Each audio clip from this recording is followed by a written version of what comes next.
ஐயா, பணம் வரம்னு சொல்றவங்க ஒன்று சேமிக்காம வாழுவாங்க, இல்லை வாழாம சேமிக்கிறாங்க.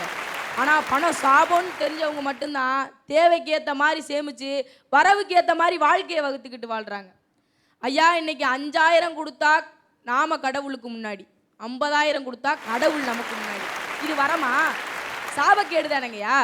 ஐயா, பணம் 10 செய்யும்னு பாப்பா சொன்னுச்சு. அந்த 10 என்னன்னு தெரியுமா?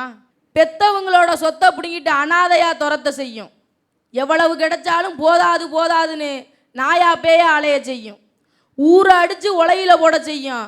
காலில் விழுந்தவனை கழுத்தறுக்க செய்யும். கூட இருந்தவனுக்கு குழிபறிக்க செய்யும். கோடி கோடியாக கடன் வாங்கினவனை பார்த்தா சல்யூட் அடிக்க செய்யும். விவசாய கடன் வாங்குறவனை பார்த்தா விரட்டி விரட்டி அடிக்க செய்யும். ஏன் சுற்றுறோம் எதுக்கு சுற்றுறோம்னு தெரியாமல் ஊர் உலகம்லாம் சுத்த செய்யும். அழகழகா பூமாலையை செஞ்சு குரங்கு கையில் கும்பிட்டு கொடுக்க செய்யும். ஐயா, நான் அரசியல் பேசலை, அரக்கனை கூட ஒரு நாட்டுக்கு அதிபராக்க செய்யும். ஐயா, ஸ்வீட் கடைக்காரனுக்கு சுகர் வந்த மாதிரி தான் கஞ்சா பையக்கிட்ட இருக்கிற கல்லாப்பெட்டியும். செல்வத்து பயனே ஈதல்னு நம்ம தமிழனோட சிறப்பை சொல்லி கொடுத்ததுங்கய்யா புறநானூறு.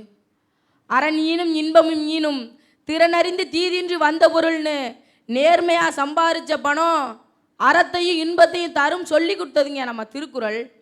ஐயா, இன்னைக்கு 5 வயசில் அண்ணன் தம்பியாக இருக்கிறவனா 10 வயசில் பங்காளி ஆக்கி விட்டு 20 வயசில் பகையாளியாக மாற்றுறது இந்த பணம் தாங்கய்யா.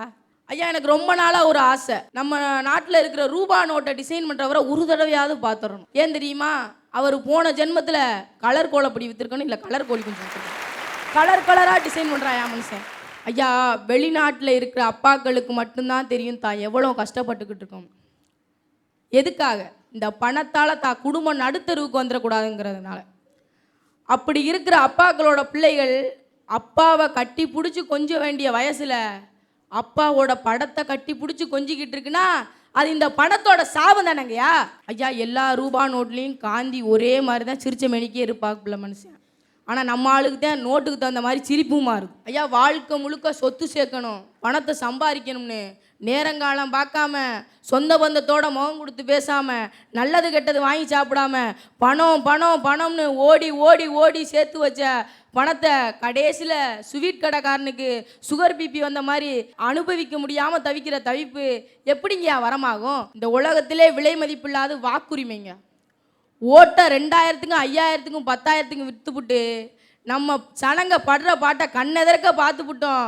பணம் வரம்னு பேசுகிற இந்த கும்பலை என்ன சொல்கிறதுனே எனக்கு தெரியலைங்கய்யா. எனவே எப்போவுமே பணம் ஒருபோதும் வரமாகாது.